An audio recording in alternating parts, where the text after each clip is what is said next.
va parler de renverser Emmanuel Macron. Ce sont des sujets sulfureux, des sujets qu'évidemment on n'oserait pas tellement aborder dans les médias parce que on est bien d'accord que les partis politiques, les personnalités politiques, les intellectuels, même les journalistes qui peuvent être très bien, même beaucoup d'entre nous dans nos milieux militants, on est d'accord pour critiquer le système, pour critiquer Emmanuel Macron, son gouvernement, enfin toute l'oligarchie, comment ça fonctionne, mais dès lors que l'on dit bah, renversons ces gens-là, ça devient tout de suite sulfureux, ça fait peur. Donc on va simplement définir ce qu'on appelle le mot révolution par ça. C'est juste renverser les personnes qui sont responsables politiques et juridiques de facto de ce qui se passe. Les lois n'arrivent pas par elles-mêmes, les changements, qu'ils soient positifs ou négatifs, n'apparaissent pas par enchantement. C'est parce qu'il y a bien des personnes physiques qui sont à des postes de responsabilité et d'influence que des lois scélérates, des privatisations, des choses comme ça peuvent se faire.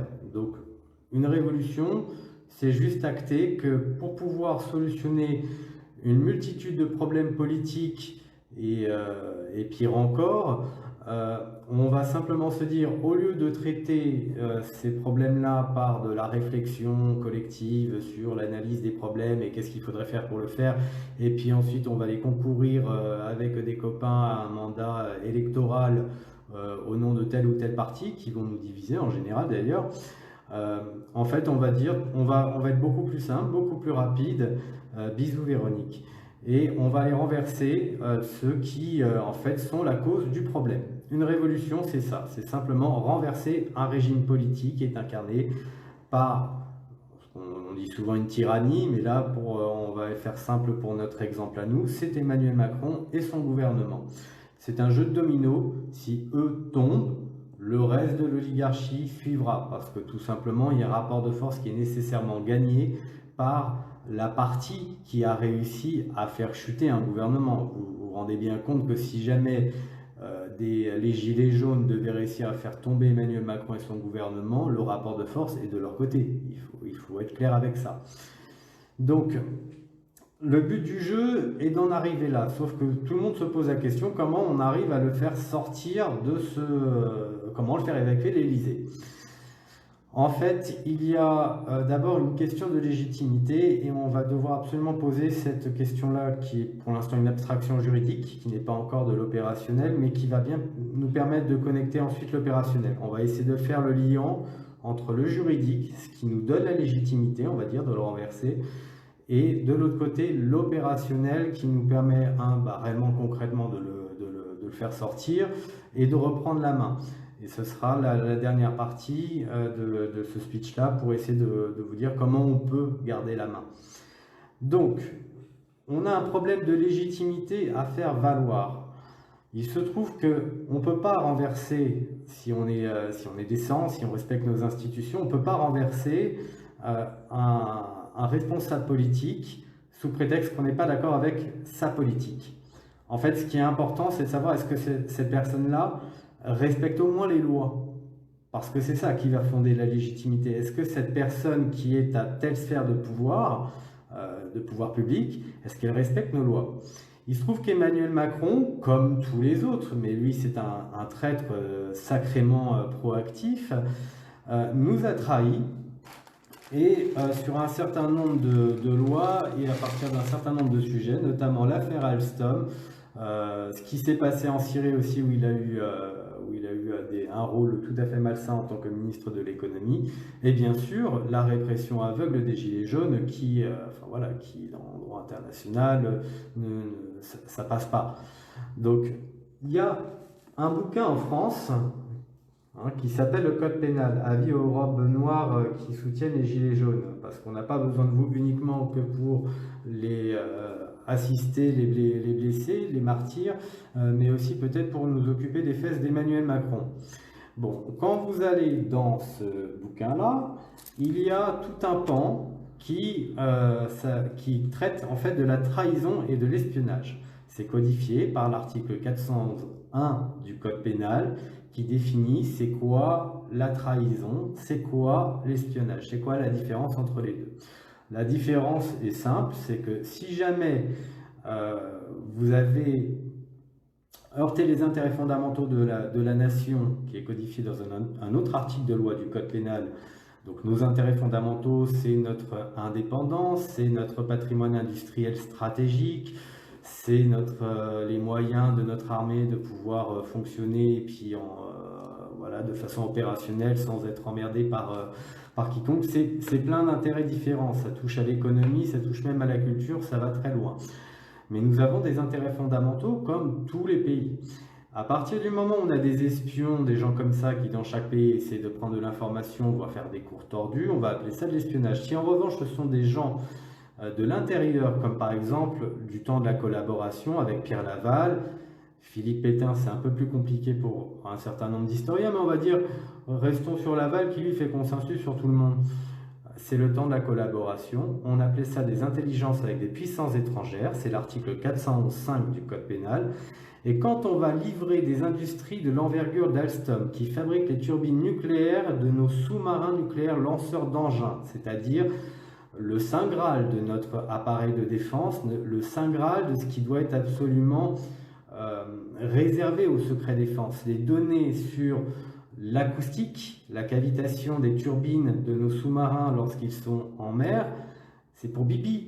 Les Américains qui ont racheté Alstom, en fait qui nous ont, c'est également qui nous ont extorqué, Alstom, ont récupéré des données qui nous concernent. Si un jour nous sommes fâchés avec les Américains, que nos alliances actuelles cèdent, ils gardent la maîtrise, l'ingénierie, les brevets et même du patrimoine industriel qui, Dieu merci, est encore en France. Mais ce patrimoine industriel, vous voyez bien qu'on est en train petit à petit de le brader, de le délocaliser. Nous perdons les savoir-faire, les ingénieurs et les matériels. Donc, ce type-là, Emmanuel Macron, a été proactif de A jusqu'à Z dans la cession d'Alstom à General Electric, ce qui relève de la haute trahison et ce qui est parfaitement codifié par le Code pénal. Nous pouvons le démontrer. Sur d'autres affaires aussi, comme on a l'affaire Benalla, les Gilets jaunes, la répression des Gilets jaunes ou ce qui s'est passé en Syrie, on a aussi de quoi faire la démonstration que c'est un criminel. À partir de là, la question de la légitimité à gouverner un pays quand on est un criminel, et je ne vous parle même pas de toute la propagande qui a fait qu'il a été mis au pouvoir, qui en soi déjà était posé un biais sensible. Un type n'est pas légitime s'il a simplement été propulsé par des intérêts mercantiles qui possèdent tous les médias et puis qui lui ont fait une propagande du tonnerre pour qui c'est un mandat usurpé fondamentalement. Mais même quand on va au-delà de ça, si on veut vraiment des billes beaucoup plus fermes, il y a le député par exemple Thierry Marlex, je crois, qui lui aussi enquête sur l'affaire Alstom, qui lui n'y voit qu'un pacte de corruption, pas une affaire de haute trahison. Moi j'étends aussi sur le fait qu'il y a vraiment de la haute trahison dans l'affaire. Ce type n'est pas légitime à nous gouverner, à tout point de vue. On ne laisse pas un traître, on ne laisse pas quelqu'un qui en fait commet des crimes graves de lèse-nation, ce sont des crimes contre le peuple, hein, contre l'intérêt public.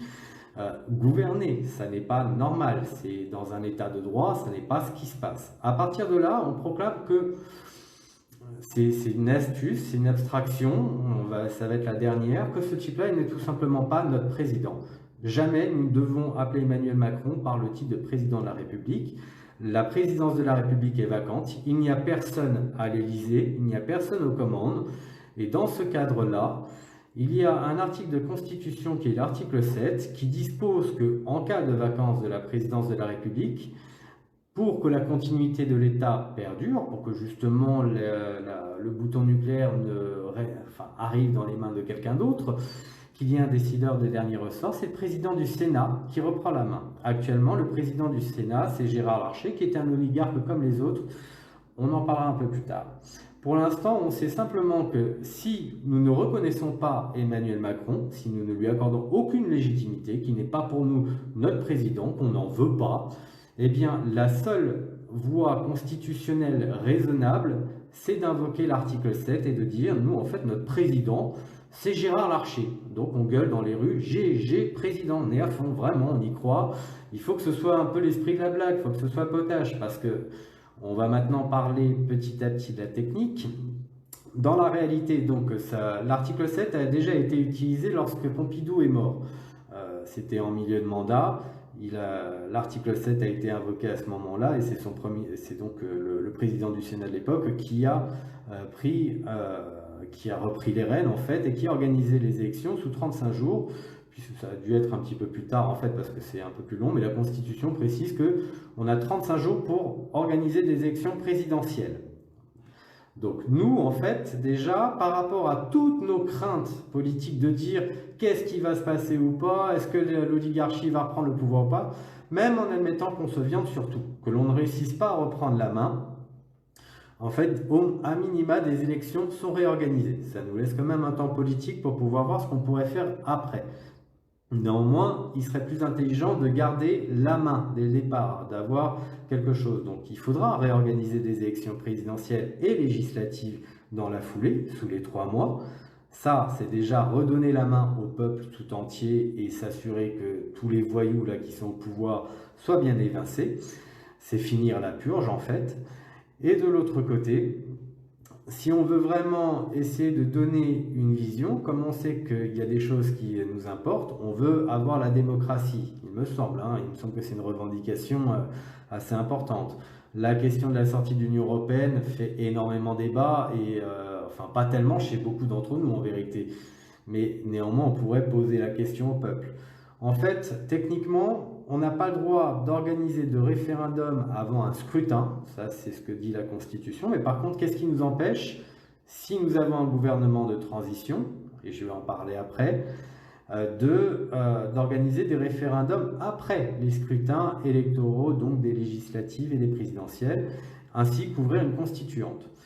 Si nous avons un gouvernement de transition que nous avons plébiscité, si possible, avant, c'est-à-dire composé de personnes que nous estimons, que nous apprécions, que nous reconnaissons comme fiables et intègres. Je vais prendre des exemples. Étienne Chouard a un secrétariat à la Constituante, Alexandre Langlois au ministère de l'Intérieur, qui on pourrait donner à la justice ou à l'éducation. Vous aurez sans doute des exemples, et en fait le but du jeu, c'est que chacun propose des exemples comme ça qu'on a en tête, qui donnent des conférences, qui essaient de nous faire la pédagogie sur des tas de trucs, ou nous donner une vision de comment améliorer ce qui relèverait d'un ministère, d'une charge vraiment ministérielle. Comme c'est un gouvernement de transition qui ne peut pas durer au-delà du temps de la continuité de l'État et de réorganiser des élections, c'est juste pour donner une vision durant 2-3 mois aux Français, dans le temps médiatique, en disant voilà, nous on assure la continuité de l'État, on organise les élections, on fait en sorte que ça se tienne, mais au passage on en profite, vu qu'on est là, on va donner une vision d'un autre système aux Français, avec des gens qui l'incarnent, c'est-à-dire que toutes les idées que l'on a en tête, tout ce que l'on voudrait faire pour ce pays, ces idées-là, elles sont incarnées par des tas de gens. Alors évidemment, à des nuances près, des détails près, on n'est pas d'accord avec tous ces gens sur des tas de trucs.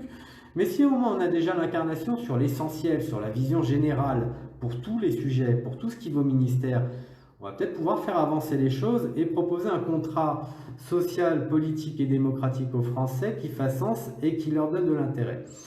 Je ne vous ai pas encore parlé de l'opérationnel, mais on va y venir. Donc je vous rappelle le point de départ.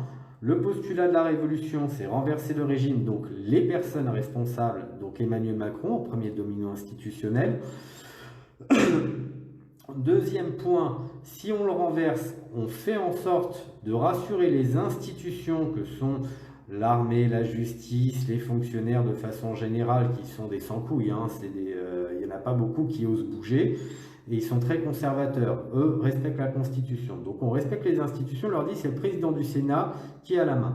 Sauf que le rapport de force étant dans notre faveur, et que la Constitution étant silencieuse par rapport au gouvernement, lui, on lui dit on n'en veut pas non plus, il dégage, on laisse juste le président du Sénat qui, donc lui, sera trop content de sauver ses couilles alors qu'une purge tout autour de lui est en train de se dérouler.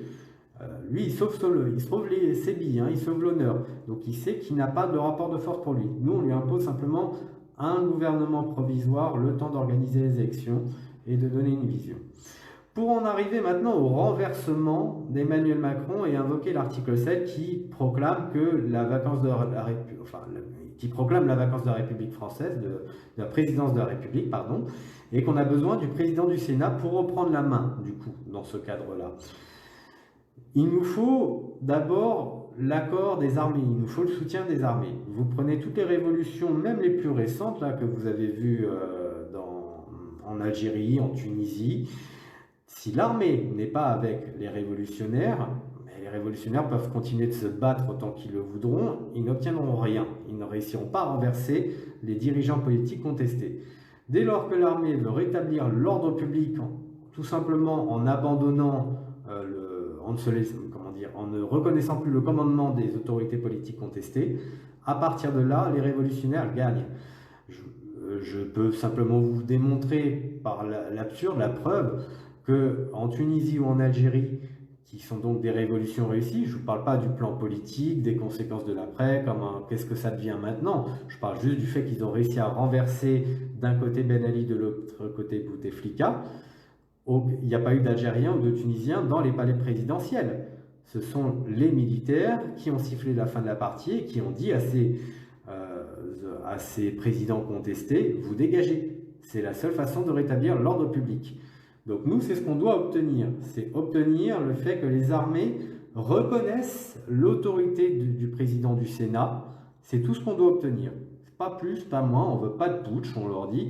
Macron n'est pas légitime, il n'est pas notre président, c'est un usurpateur qui occupe actuellement l'Élysée contre notre gré, personne ne voulait de ce type-là, il a été fait par d'autres, c'est un traître qui plus est, c'est un criminel, sa place est en prison, mais elle n'est pas à l'Élysée, il n'a aucune autorité sur nos institutions, sur nous, il n'a aucune légitimité. Nous invoquons l'article 7 pour l'instant, dans l'attente de trouver mieux, c'est le président du Sénat qui assure la continuité de l'État. Donc ça veut dire que sur l'opérationnel, il faut aller faire pression sur l'armée, il faut aller devant les régiments. D'un autre côté, il nous faut aussi faire une pression politique qui nous permette justement de casser la légitimité de Macron en expliquant au plus grand nombre de Français pourquoi ce type-là est un criminel, justement. Il faut obtenir le soutien des autres institutions que sont la justice, un peu plus de parlementaires qui auront des couilles, notamment les sénateurs qui ne sont pas des parlementaires qui ne sont pas exactement au même niveau d'analyse de politique que pour l'Assemblée nationale. En fait, les sénateurs sont des élus locaux, ce sont des maires, des conseillers généraux, régionaux, qui ont été propulsés, élus par eux-mêmes, en fait, entre eux, c'est dans leur club, au Sénat. Donc, ils connaissent les réalités locales, ils connaissent les demandes de budget, c'est peut-être des corrompus pour beaucoup, hein, mais ils connaissent ces réalités de, quand il y a des projets d'infrastructure, aller chercher des budgets, les réalités de terrain. Ils savent ce que c'est. C'est pas du tout des gens déconnectés comme à l'Assemblée nationale où on a des petits bourgeois des grandes villes qui sont carriéristes, opportunistes et qui ne comprennent absolument pas de quoi il est question quand on parle de biens publics. Actuellement, là, les élus locaux sont en train de ils ont envoyé chier Jacqueline Gouraud, qui est une secrétaire d'État aux collectivités territoriales, du fait qu'on est en train d'abolir la taxe d'habitation. C'est pas un sujet dont je vais vous parler, mais c'est un vrai sujet politique, un vrai sujet démocratique. Mais on peut observer d'autres phénomènes comme ça de délitement de l'État où partout en France maintenant il y a des policiers qui se mettent en arrêt, qui se mettent en arrêt maladie. Ça a été le cas à Toulouse, à Givors et ça continue, c'est une épidémie.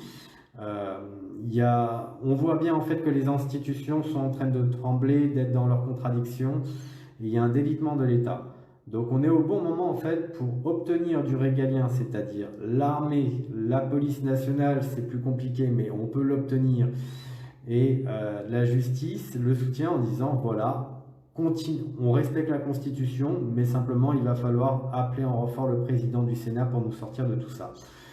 Il faut influencer, il faut remporter la bataille de l'information, donc il n'y a que deux autres institutions de pouvoir, autres que l'armée, à saisir, qui sont les médias et le Parlement. Le Parlement pour soumettre les députés, leur faire peur. Si on l'occupe, le but du jeu, c'est de leur dire vous allez vous réunir en haute cour, conformément à ce que dit la Constitution, et vous allez voter la destitution de l'Haute-Con et puis de tous ces ministres-là. Hein, ils ont l'article 68 de la Constitution qui permet au Parlement, si un tiers des parlementaires, donc sénateurs ou députés compris, sont d'accord pour le faire, on peut réunir la haute cour. Mais ils ne veulent pas, parce qu'en même temps, on n'est pas là pour leur mettre la pression, on n'est pas au pied du Parlement à chaque fois. Il y a une autre institution de pouvoir que sont les médias. Nous avons des médias publics qui nous appartiennent, c'est-à-dire qu'on paye avec nos impôts, et ces mêmes médias publics, que sont Radio France, France Télévisions, ont fait la propagande de Macron et de façon générale de tous les puissants. Il faut bien comprendre qu'on leur laisse ce pouvoir uniquement, on leur accorde un pouvoir qu'on leur laisse, c'est-à-dire que ça reste des personnes physiques et une minorité de personnes, ces gens-là. Ils travaillent dans des bureaux, les médias, c'est pas une abstraction, c'est physique. Donc si on occupe les médias et qu'on est 5000, moi je vous dis, c'est le bon chiffre, minimum, hein. C'est 5000 personnes très déterminées qui sont prêtes à être là tous les jours, pendant 8 jours d'affilée. Moi, je vous dis le bon timing à peu près, c'est 8 jours pour renverser Emmanuel Macron. 8 jours à occuper la maison de la radio, de telle façon à ce que des négociateurs, une délégation, puissent avoir le soutien nécessaire, le soutien populaire pour aller dire voilà, nous on veut du temps d'antenne 24/24 sur France Info ou sur France Inter, mais en tout cas on va vous reprendre une de nos chaînes publiques que l'on paye avec nos impôts pour parler aux Français, notamment faire en sorte que dans les autoradios de tous les gens qui vont travailler ou qui bossent, hein, ils puissent entendre les réquisitions contre Emmanuel Macron, l'appel aux armées à reconnaître le président du Sénat comme étant notre président de la République par intérim, donc à l'invocation de l'article 7 de la Constitution, et l'appel aux institutions de façon générale à nous suivre. Et en même temps, tous ces gens qui sont censurés, ces courants de pensée, toutes ces questions qu'on a sur qu'on voudrait aborder sur la constituante, la démocratie, le référendum révocatoire, la question de la sortie de l'UE, l'euro et l'OTAN, tous ces sujets que l'on veut amener enfin une bonne fois pour toutes, nous avons repris le contrôle physique des médias, je ne parle pas des journalistes, hein, il y en a quelques-uns qui risquent d'y passer, mais on a repris le contrôle physique de nos médias parce qu'on l'a exigé, parce qu'on a fait pression, parce qu'on a été full, parce qu'on a été déterminé, qu'on a été plusieurs milliers à être là tous les jours. Tranquillement, hein, on déclare, on fait un zèle procédurier. J'ai toujours déclaré en préfecture ce qu'on faisait. Le but du jeu, c'est pas de se confronter avec la flicaille, on respecte les horaires, simplement on revient le lendemain, et on revient le surlendemain, jusqu'à ce qu'ils en aient marre et qu'ils aient la trouille et qu'ils se disent à un moment, ils vont péter un câble parce qu'on est en train de faire le mur, hein, ils feront la sourde oreille pendant un moment, et ils vont avoir la trouille, parce qu'ils se diront, ils jouent avec notre patience, et c'est ça qu'on doit réussir à faire. Et en 8 jours, ce que je vous dis, c'est que si on peut adresser un message aux Français et aux institutions qui appelle à ce que l'on reconnaisse provisoirement l'autorité de Gérard Larcher, président du Sénat, comme président de la République par intérim. C'est une façon juridique, simple et habile comment dire, faire la transition. Et enfin voilà, c'est ce qu'on doit réussir à faire. Et ça appelle donc l'opérationnel. L'opérationnel, c'est emmerder le Parlement pour quand même voir s'ils peuvent le faire directement par leurs propres moyens constitutionnels. L'article 68, il faut les emmerder, il faut faire pression au pied du Parlement. Les médias, puisqu'il faut reprendre le contrôle de l'information, et l'armée, être devant les régiments, à dire voilà, s'il vous plaît, on se fait tabasser, on se fait dézinguer la gueule, on se fait défoncer, ça s'est jamais passé autrefois, alors qu'il y a déjà eu sous Mitterrand, sous Chirac et bien d'autres, des millions de gens qui manifestaient, jamais ils se sont fait bolosser comme ça, jamais ils ont été blessés à mort. On a besoin de votre secours, l'État est en train de se déliter. Donc l'opérationnel, en fait, s'inscrit dans la ligne juridique. On va maintenant terminer ce petit truc-là, et puis je vais vous laisser poser vos questions sur la partie comment on garde la main. Je vous ai évoqué le fait que si en fait on prépare nos billes en pensant à un gouvernement provisoire idéal. Donc je vous rappelle le principe, c'est tout bête. Pour pouvoir fabriquer un gouvernement provisoire qui va durer maximum 3 mois, hein, donc on ne va pas l'imposer aux Français ad vitam aeternam pour 5 ou 10 ans. Simplement, par contre, on va s'autoriser à penser à 5 ou 10 ans. Je vais vous donner un exemple concret. Moi, par exemple, il y a des gens qui ne seront pas d'accord avec moi, et c'est pas grave, encore une fois, c'est soumis à débat. Il y a un type que j'aime bien, que je considère qu'au ministère de l'Industrie, il ferait un truc génial, parce qu'à 5 ou 10 ans, voire à 50 ans, ce type-là, il a une vision. Il s'appelle Jean-Marc Jancovici. Moi, je suis d'accord, en fait, avec sa vision. Alors, il y a des tas de trucs où j'ai des nuances, où je ne suis pas d'accord, mais je me dis que si je voulais que des mecs, des experts puissent animer déjà des discussions avec les Français sur ce qu'ils veulent pour leur pays pour les 50 prochaines années à venir. Parce qu'à un moment, la politique, il va falloir y revenir pour ce que c'est fondamentalement. C'est une perspective sur l'avenir, c'est un legs pour nos enfants et nos petits-enfants. C'est quelque chose qui est du bien public, c'est du collectif. Donc il y a peut-être des choses qu'on va vouloir, des biens publics qu'on va vouloir renationaliser, justement, récupérer la main. Il y a des institutions qu'on veut redessiner si on veut faire de la démocratie, et puis il y a aussi une direction économique et sociale que l'on veut impulser pour préparer les enjeux de demain. On sait qu'on va manquer de pétrole, qu'il y a des enjeux de matières premières, des enjeux écologiques, donc voilà, il faut imprimer une vision. Or, en discuter démocratiquement, on pourra le faire, mais ça va prendre énormément de temps. Si en revanche, on a un exécutif restreint qui, pendant 3 mois, a déjà une part de notre vision, parce que c'est nous qui l'avons propulsé, en fait, on a des porte-parole, des interlocuteurs, ce que va demander l'armée, par exemple. Ils vont nous demander, bah oui, mais c'est qui votre interlocuteur pour les affaires militaires? Si on veut contacter des ambassades étrangères, ils vont nous dire c'est très bien, mais c'est qui votre interlocuteur pour les affaires diplomatiques? Donc il nous faut un mandat de ministre des Affaires étrangères, ou en tout cas un porte-parole pour ces questions. C'est pour ça que la représentation, il ne faut pas la regarder comme quelque chose où il faut s'empêcher en fait de la regarder. Non, non, en fait on en a besoin, c'est juste pour pouvoir parler avec des institutions ou parler avec le peuple. Donc il va falloir régler ce problème de représentation, tout simplement en se disant on va prendre les meilleurs pour ce qui est de l'ordre du politique, parce qu'il va falloir former un gouvernement, il faut s'y préparer, ça ne va pas durer longtemps, on respectera la Constitution. Pour ceux qui rêvent de tout changer là tout de suite, dites-vous que c'est après. Pour l'instant, on respecte la Constitution, on respecte les institutions, et c'est la meilleure façon de faire. Je vais vous laisser poser vos questions maintenant, parce que j'ai l'impression de me répéter, et je préfère en fait préciser les sujets en fonction de vos questions. Donc je vous lis directement. Stella, qui je suis? Je suis moi, je m'appelle Sylvain. Alors, oui, Isia Obscur dit que Idriss Aberkan est aussi très bien, je suis d'accord, j'aime beaucoup ce qu'il dit, j'aime beaucoup ce type-là. Est-ce que vous avez des questions, vous aimeriez que j'approfondisse des sujets? Désolé Stella, je suis cassant, je le reconnais, je suis quelqu'un dans mes pires défauts, je suis quelqu'un d'arrogant et cassant, et il n'y a pas une vraie méchanceté de fond quand tu me connais bien. Est-ce que vous avez des... Alors, êtes-vous pour le Conseil national de transition, Kenza? En fait, pour moi, c'est ce que je t'explique, c'est qu'on suit simplement les institutions. Actuellement, un gouvernement s'appelle un gouvernement en France, ça ne s'appelle pas Conseil national de quoi que ce soit. Effectivement, il assurera une transition, simplement, qui on va mettre dans ce Conseil national ou ce gouvernement, peu importe. Quel est l'exécutif? Pourquoi Étienne Chouard me dit Steph? Par exemple, si tu fais un secrétariat d'État à la constituante, on va parler de la question des personnes et comme nos ressorts humains, parce que ça c'est quelque chose que j'ai observé en politique sur 10 années, mais il y a les idées, nos idéaux, qui sont des abstractions, elles peuvent se transformer en lois, qui sont aussi des abstractions, et la réalité, c'est que ce sont des personnes qui procèdent au changement. Et c'est aussi envers des personnes que nous faisons confiance, ou au contraire que nous n'avons pas confiance.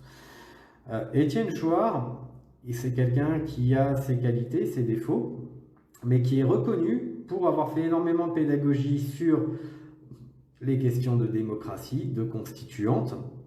Il a donc un capital sympathique qui est énorme, ce qui est plus facile à vendre si on a un calcul un peu tactique, un peu politique, pour pouvoir aussi vendre un gouvernement aux Français qui ne connaissent pas, qui découvrent, des gens qui ne connaîtront pas pour la plupart.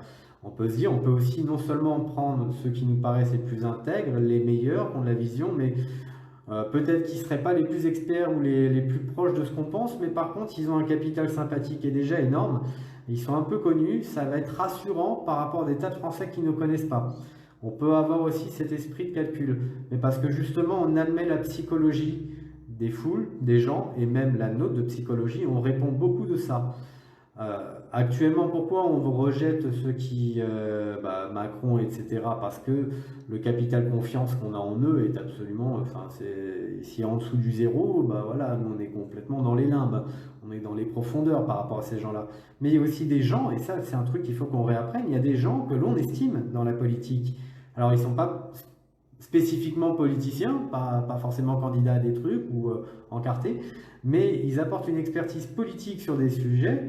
euh, ils ont une bienveillance que l'on constate, une indépendance, une intégrité, une vision qui est subtile, qui est intéressante. Là, on citait par exemple Idriss Aberkan. Quelque part, il a une vision lui aussi. Et bien ces gens-là, il faut qu'on leur fasse confiance parce que c'est justement eux sur qui on peut se reposer en se disant, voilà, on vous donne 3 mois pour tout changer. On sait qu'on ne sera pas d'accord sur tout avec vous, mais de toute façon, vous ne pourrez pas faire tout et n'importe quoi. Et au bout de 3 mois, de toute façon, vous êtes éjecté parce que des élections présidentielles sont organisées et qu'ensuite, on verra bien ce qui se passera. Si on a bien fait les choses, après les élections, on a toute une série de référendums qui nous garantissent d'avoir définitivement la main sur des choses attendues. Donc c'est un peu ma logique de travail, essayer de comprendre comment nous, êtres humains, on fonctionne politiquement. C'est pas que des abstractions la politique. Alors, je lis un petit peu vos questions. Marie dit que des gens vont émerger naturellement. Oui, ça c'est évident. Et puis il y en a déjà qui émergent et ça va continuer.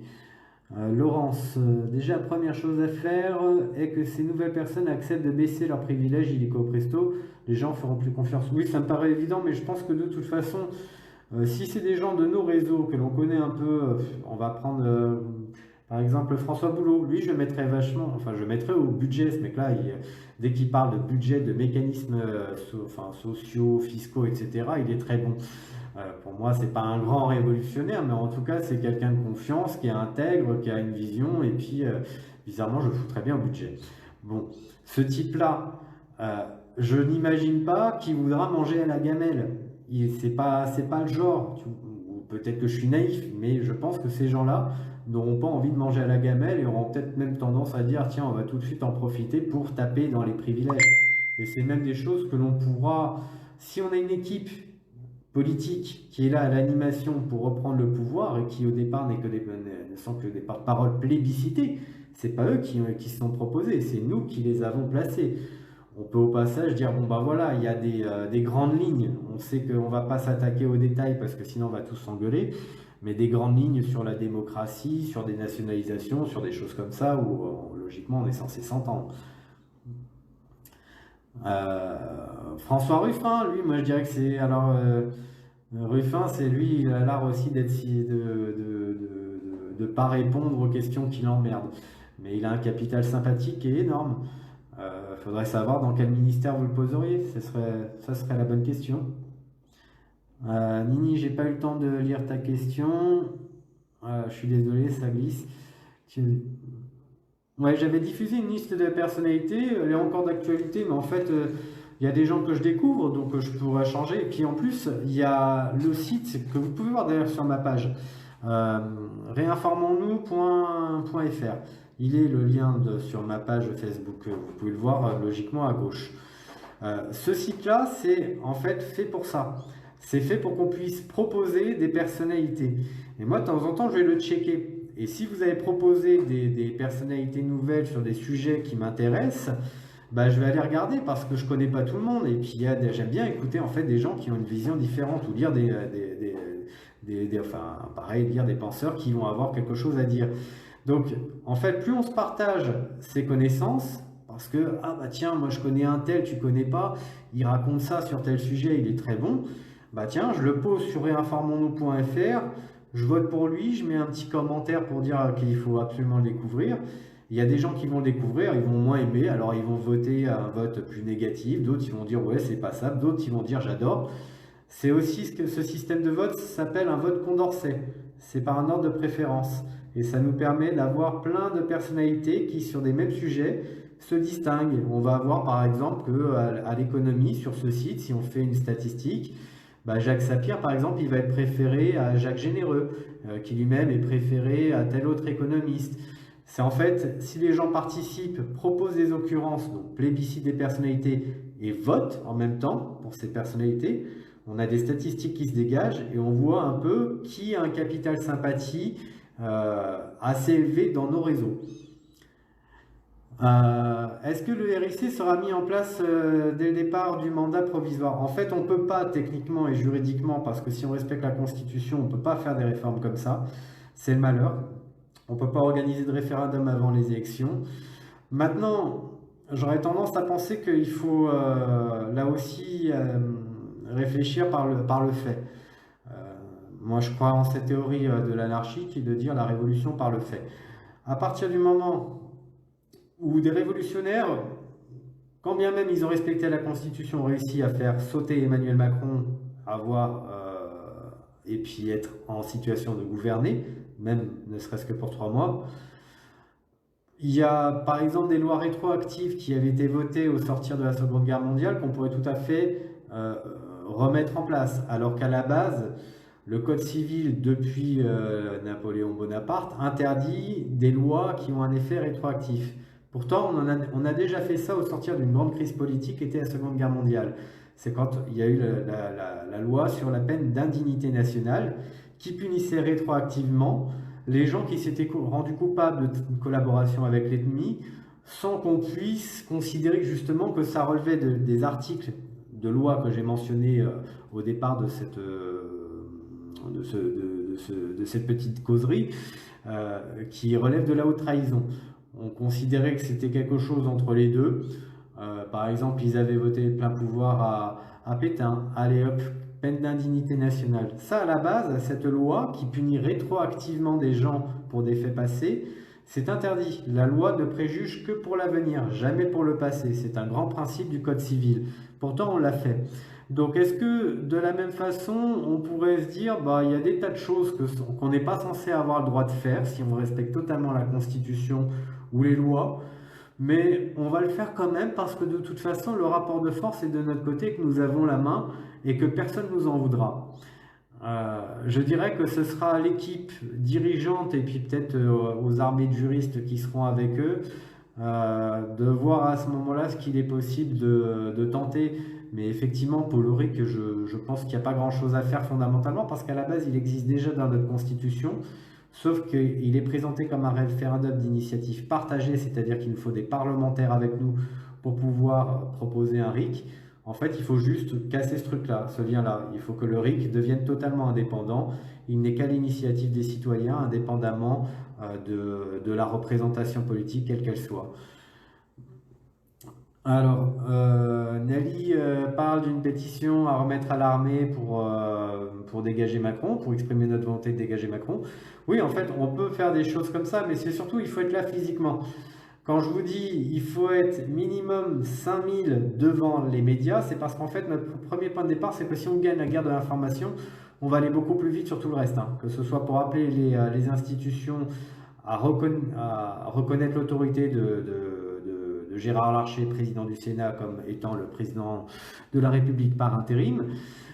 Ça, on peut le dire tout de suite, c'est entendu immédiatement par des millions de gens, des millions de gens qui travaillent aussi dans les institutions. Ça nous permet d'aller plus vite.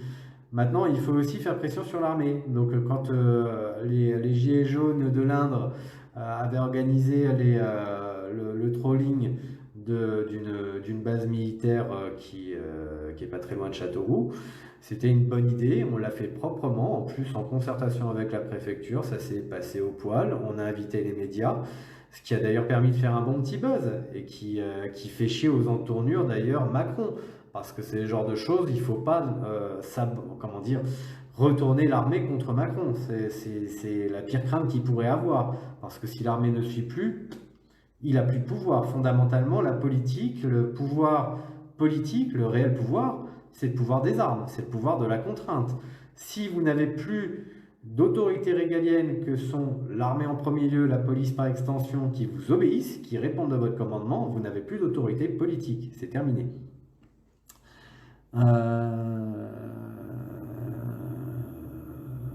Tu penses réellement que 5000 suffirait? Castaner peut déployer 8500. Alors bon, déjà je te parlais tout à l'heure que justement les forces de l'ordre actuellement sont en morale qui est en berne et il y a de plus en plus d'appels à à rester chez soi parce que il fait froid et on tombe malade. Au-delà de ça, Castaner, c'est Castaner et il y a quand même des lois. Quand on déclare en préfecture ce que l'on fait, c'est pas pour rien, c'est pour se mettre dans une procédure, en fait faire du zèle de procédure qui permet de dire mais nous, on est réglo, on est des citoyens, justement, on veut rétablir l'état de droit. Si on est en train de réclamer qu'un criminel soit éjecté, c'est parce que lui ne répond pas de l'état de droit. Lui, c'est pas un vrai citoyen. Il n'a aucun sens civique, ce type-là. Nous, par contre, on respecte les lois. Vous nous dites qu'il faut déclarer de telle façon. Et c'est vrai, parce que tout le monde l'ignore, mais c'est très con. La déclaration, fondamentalement, peu importe pourquoi on déclare, c'est tout simplement parce que quand on va utiliser la voie publique, eh ben, il va bien falloir faire des déviations, déjà pour protéger les manifestants des automobilistes, mais aussi permettre aux automobilistes de savoir par quel itinéraire passer, puisqu'il y a un cortège qui est en train de passer quelque part. Donc ça a une raison d'être, ça a une raison publique, civique, intelligente que de déclarer, de dire on va aller gueuler un coup en passant par ces itinéraires. On n'est pas là pour tout casser ou se confronter à la flicaille, mais on a besoin d'utiliser la voie publique pour se faire entendre. Donc ça, c'est le principe de base qui est dévoyé évidemment, mais en même temps, si nous on est réglo, on se dit on veut pas de casseurs, on veut pas de provocateurs, on respecte les horaires qu'on a déclarés, simplement on est déterminé tous les jours, le lendemain, le surlendemain, les 5000 personnes qui étaient venues, ce qui est peu et beaucoup à la fois, si elles sont là tous les jours, je vous assure que la pression psychologique, pensez, mettez-vous à la place des gens qui sont dans les institutions qu'on occupe. La pression psychologique est telle qu'ils nous mangent dans la main parce qu'ils ont peur. Il faut comprendre que la petite bourgeoisie parisienne, ce sont des trouillards, ce sont des poltrons, ce sont des lâches. Donc il ne faut pas avoir peur de leur mettre la pression. Donc Laurence, oui, on déclare, de toute façon c'est déjà déclaré, une manif devant la télé ou déclarer ailleurs et prendre la télé par surprise. On ne va pas la prendre par surprise, on va leur mettre la pression, on va dire voilà, il y a 5000 zozos qui sont dehors et ils ne sont pas forcément pacifiques, mais là pour l'instant ils sont calmes, c'est nous. Et là la délégation, c'est les seuls gens pacifiques, c'est ceux qui viennent discuter avec vous pour nous faire part de nos revendications. On a 2-3 choses à vous dire à propos de la vision déontologique et éthique des journalistes sur le traitement de l'information politique. Mais au passage, on voudrait du temps d'antenne parce qu'en fait, on en a marre, il y a eu trop de censure, on a des choses à dire. Donc voilà, plus vite vous accéderez à nos revendications, plus vite en bas, ils seront plus calmes, ils seront plus cool, voire ils dégageront. C'est ça qu'une délégation doit réussir à vendre. Donc si elle a une pression de milliers de personnes qui sont en bas d'un bâtiment public, qui nous appartient, qui sont déterminés, en fait, qui soutiennent leur délégation, c'est ça qui va nous permettre d'obtenir, de réussir à avoir nos revendications. Le but du jeu, c'est que ça dure le moins longtemps possible, donc d'être le plus nombreux possible. Rémi, la Constitution est tombée sous Sarko, on n'est plus souverain, notre pays n'existe plus que sur l'atlas du monde, j'ai envie de ton attitude positive. Alors, je peux pas tout lire, mais de toute façon, il faut pas se dire, ça y est, tout est foutu, c'est la fin de l'histoire, sinon... À quoi bon se battre? Non, c'est pas la fin de l'histoire, c'est pas la fin de l'histoire, bon Dieu. Que se passera-t-il si on se fait dégager Manu Mitari? Mais pourquoi tu veux qu'on se fasse dégager Manu Mitari, Laurence? Je me suis jamais fait dégager en 3 années que je déclare devant les médias, jamais, même quand il y a eu du monde, même quand il y a eu des milliers de personnes, ça s'est toujours bien passé. Même pas une gazeuse n'a été sortie. Donc, n'imagine pas que ça se passe nécessairement mal. C'est la façon dont tu organises les choses par avance. Si tu mets un service d'ordre, si tu veux que ce soit cadré, si clairement tu fais du zèle procédurier, en général, ça se passe plutôt bien. Je te l'assure. Le rôle de la province pour Isia, en fait, déjà en province, moi à la base je vis dans l'Indre, j'ai vécu à Bordeaux. Je te ferai remarquer que dans toutes les régions, il y a France 3. Bon, on peut occuper France 3. La presse locale, par exemple en Gironde, les Gilets jaunes, ils font la gueule avec Sud-Ouest. Sud-Ouest n'arrête pas d'avoir une tonalité éditoriale qui est très, très... Voilà, c'est encore de la bourgeoisie de classe, quoi. Et donc, et on peut occuper ces médias-là. C'est déjà quelque chose. Pareil en province, il y a tous les régiments militaires. Allez devant les régiments militaires. Appeler l'armée à soutenir et puis à dire Macron n'est pas notre président, vous reconnaissez l'autorité de Gérard Larcher. Et puis vous pouvez monter à Paris quand même, les provinciaux. Je veux dire, moi je monte à Paris et je suis de province. Une fois dans le mois, c'est pas non plus impensable. Alors, Stella, dans ce projet d'IMO, y aura-t-il des gens simples ou en galère pour amener aussi leurs idées? Bah, moi, je suis parti des gens en galère. Je sais pas, c'est pas une question de fortune comment dire, que d'avoir des bonnes idées ou de se faire entendre ou d'avoir de l'influence quand on n'est rien de toute façon. Quand t'as pas de mandat, quand t'as pas de pouvoir, euh, la seule chose qui te reste, c'est tout simplement ce que tu es et puis ce que tu vas défendre et ta volonté à défendre tes idées. Si tes idées sont bonnes, que tu sois riche ou pauvre, que tu sois ouvrier ou quoi que ce soit, ça n'a pas d'importance. Une bonne idée est une bonne idée, point barre. Donc on verra. Tu vois bien que les gilets jaunes, ça fait émerger des tas de gens qu'on ne connaissait pas et puis certains qu'on estime. François Boulot, par exemple, personne ne le connaissait avant les gilets jaunes. Et je crois que personne ne regrette aujourd'hui de connaître ce type-là et de se dire, tiens, il pourrait nous être utile. Donc oui, il y aura forcément des gens qui vont émerger et qui seront ouvriers ou précaires ou ce que tu veux. Françoise Couffin, si on mettait un roi comme en Angleterre, ça pour moi c'est des débats politiques sur l'après quand on fera la constituante. C'est pas la transition en elle-même. Fifi, pour renverser ce gouvernement, il faut rassembler 1 ou 2 millions de personnes sur les Champs-Élysées pour commencer. Mais non, justement, sur les Champs-Élysées, il n'y a rien. Ça fait un an, une putain d'année. Je crois que c'est le 49e rassemblement, 49e acte. Un an sur les Champs-Élysées, ça n'a rien donné. C'est ce que je te dis, c'est qu'il faut aller sur les institutions de pouvoir. Il faut aller devant les médias, il faut aller devant le Parlement, il faut aller devant l'armée, ce sont les institutions de pouvoir. C'est là qu'il faut être. À un moment, il faut raisonner. Hein. Les Champs-Élysées, c'est du tourisme. On s'en fout des Champs-Élysées. Et tu n'as pas besoin d'avoir nécessairement 1 ou 2 millions de personnes. C'est mieux si on les a. C'est quand même beaucoup plus marrant. Et peut-être aussi un peu plus bordélique et plus dangereux. Mais paradoxalement, en fait, quelques milliers de personnes bien déterminées peuvent suffire pour faire une révolution. Simplement, si elles sont déterminées, qu'elles sont là tous les jours au bon endroit, et qu'elles lâchent rien, t'en fais pas, elles vont réussir comme 1 million de personnes. Gann Dobet dit des militaires ont klaxonné les gilets jaunes la semaine dernière dans je sais plus quelle ville, ça a été filmé. Oui, mais on a le soutien des militaires. Ça se voit, je veux dire, et puis même depuis le départ, je veux dire, quand on discutait avec les gendarmes, les militaires, ça a toujours été comme ça. Donc, ce sont des citoyens comme nous, hein. Ils ont des familles qui sont dans le civil et ils voient bien, ils sont pas cons. Donc, il faut juste, ils savent pas comment faire. Ils ont entre leur devoir de réserve qui est existant réellement pour les militaires et qui est complètement inexistant pour les policiers, ça c'est de la foutaise, ils n'ont absolument aucun devoir de réserve. Mais les militaires, c'est vrai. Et puis surtout, ils sont soumis à une hiérarchie, à une discipline. Et c'est compliqué, c'est à l'origine, c'est à l'état-major d'agir. Donc, ils ne peuvent que faire remonter à leur hiérarchie leur petit moral en disant qu'ils sont un peu paumés, qu'ils ne savent plus quoi penser. Ce qui est une façon habile de leur dire je ne sais pas quoi penser, je vous remets la logique de penser ou de faire penser votre supérieur hiérarchique, ça se passe comme ça, c'est pyramidal l'armée. Donc il faut leur faire comprendre à un moment que la seule solution, c'est juste de faire sous-entendre à leur hiérarchie, pour nous débarrasser de Macron, reconnaissez l'autorité du président du Sénat. L'armée, c'est la seule chose qu'on lui demande. On ne lui demande pas de prendre le pouvoir, on ne lui demande pas d'envahir le palais présidentiel, on ne lui demande pas toutes ces conneries-là. On lui demande juste de reconnaître une autre autorité légale, constitutionnelle, qui est le président du Sénat en cas de vacance de la présidence de la République. Est-ce que vous avez des questions qui permettent d'affiner un petit peu certains sujets ?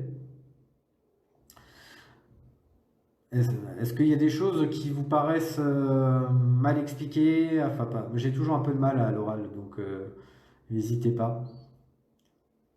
Sinon, je ne vais pas insister parce que ça sert à rien qu'une vidéo soit trop longue et logiquement, le fait de pouvoir la partager, je pense, suffira à réexpliquer un petit peu ce que. Enfin voilà, faire transmettre le message. Vous êtes les messagers hein, pour moi. Si vous êtes d'accord globalement, que vous trouvez que ça fait sens, que c'est juste. Enfin voilà, je veux dire, j'invente rien de nouveau. Je veux dire, j'ai été chercher des lois qui étaient existantes. Des tas d'autres gens, des tas d'autres révolutionnaires ont utilisé à peu près les mêmes stratégies dans le temps contemporain ou par le passé. Il n'y a strictement rien de nouveau.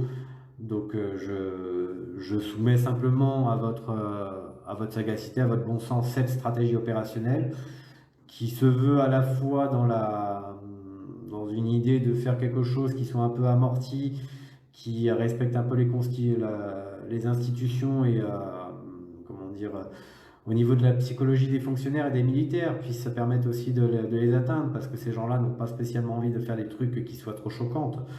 Donc voilà, c'est la seule proposition que j'ai, parce que je vois pas du tout comment on pourra y arriver par un système électoral, et honnêtement, j'ai pas du tout envie d'attendre des élections pour renverser les cons là.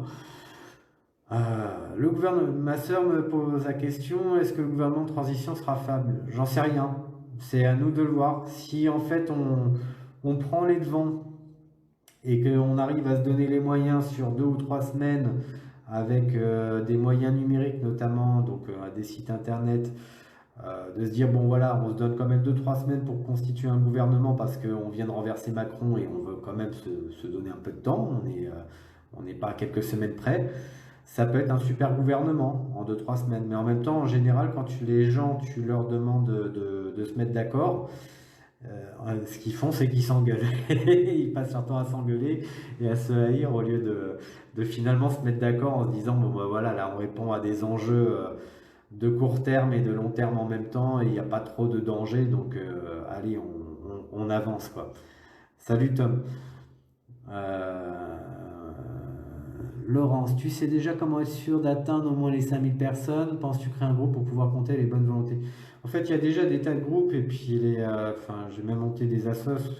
Donc au bout d'un moment, en fait, je sais que ça passe par on lutte contre les algorithmes sur Facebook. Personnellement, je suis pas un communicant, c'est pas mon truc. Je déteste faire là ce que je suis en train de faire là avec vous, je déteste le faire. C'est un truc, c'est pas, voilà, je déteste ça. Il y a des gens, ils adorent ça, ils adorent faire des vidéos, on appelle ça des youtubeurs, ils sont tous les jours sur Facebook ou sur YouTube, ils publient chaque jour des contenus, ils font de la qualité, ils kiffent ça, c'est leur truc. Moi, ça me gave. Donc de fait, comme je communique peu et mal, euh, et qu'en plus je suis hyper long quand je communique, en fait, ça ne permet pas à un message de pouvoir être entendu par le plus grand nombre. Si je devais faire marketer ce que j'essaie d'expliquer, il faudrait que ça tienne sur un support de 5 minutes, que ce soit rigolo, qu'il y ait des petits dessins, des petits chats, une femme à poil, tant qu'à faire. Et là, il n'y a pas de souci. Le message passerait très très vite, serait marketé. Il se trouve que voilà, je suis pas du tout dans ce genre d'état d'esprit. Donc en fait, comme on lutte en plus contre des algorithmes Facebook qui sont très hostiles à ce que justement ce genre d'informations puisse être diffusées, c'est en fait vous, les messagers. C'est-à-dire que vous représentez quand même, il y a 7000 personnes à peu près qui me suivent. Bon, dans la réalité, je pense qu'il y a peut-être un peu moins entre 500 et 1000 personnes maximum sur 2 ou 3 jours qui vont checker une publication que je peux avoir faite. Mais si elles sont d'accord avec moi, si finalement elles me suivent ces personnes, c'est peut-être pas parce qu'elles apprécient ce que je dis. D'ailleurs, je m'engueule avec beaucoup de gens sur ma page, donc c'est pas parce qu'on est d'accord sur des tas de trucs politiques. Il y a plein de trucs où on est en désaccord. C'est sans doute par contre parce que sur la stratégie révolutionnaire quoi, que je propose, la façon de reprendre le pouvoir, je pense que ces personnes sont d'accord. Et elles se disent ça fait sens parce qu'en fait c'est simple, ça respecte les institutions, c'est assez logique, on va taper les institutions de pouvoir, on va, enfin voilà, je pense que ces gens comprennent qu'il y a du bon sens là-dedans. Donc le message en lui-même est plus important que ma gueule, et c'est à ce moment-là que moi je vous dis, c'est à vous de redevenir les messagers. Soit vous avez l'impression que vous ne pouvez pas expliquer ou synthétiser mieux que je ne pourrais le faire, ce qui vous paraît plus important. Dans ce cas, vous partagez ce que je lance. Soit vous réexpliquez vous-même, vous faites des messages dans ce sens-là, mais ça va ne marcher que comme ça. C'est nous les messagers, il faut qu'on multiplie la diffusion. Le but, c'est que ce soit sans casse. Là, tu dis, est-ce que cette stratégie sera sans casse? Est-ce que des révolutions se font sans casse? Est-ce que déjà on peut dire que les gilets jaunes, sur un an, il n'y a pas eu de casse?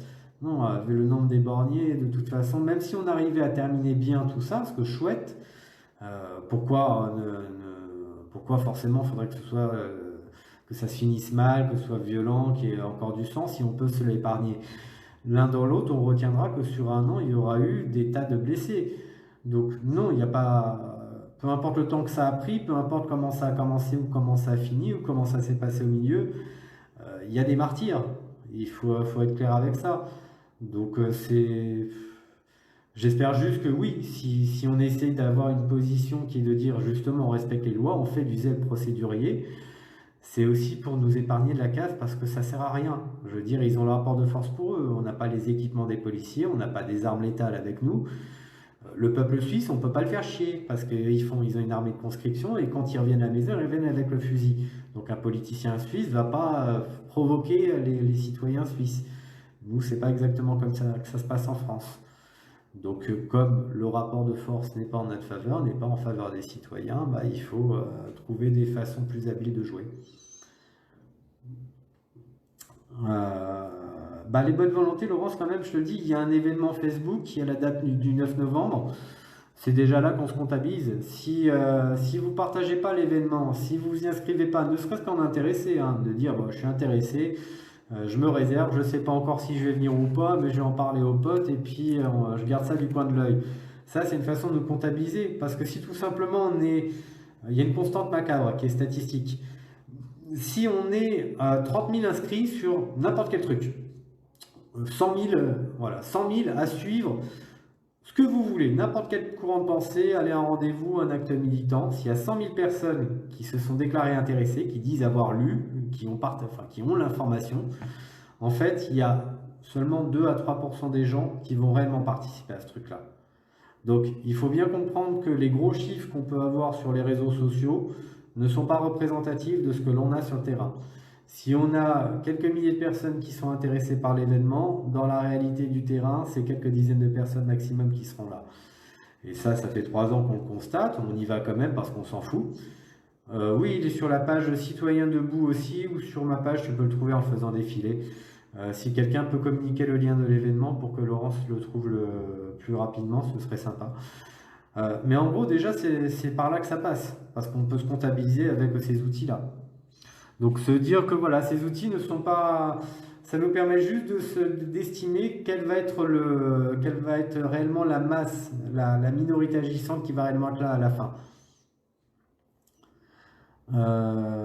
Qu'est-ce qu'on peut avoir comme question? Je pense qu'on va arrêter parce que je vois le nombre de gens se réduire aussi, c'est parce que ça devient saoulant et je suis d'accord avec eux. N'hésitez pas, je verrai dans les commentaires s'il y a d'autres questions auxquelles je pourrais répondre à l'écrit pour plus tard. Je vous remercie pour votre attention et puis j'espère que j'aurai été assez clair et que vous aurez trouvé ça utile et intéressant à notre révolte. Allez, ciao à tous!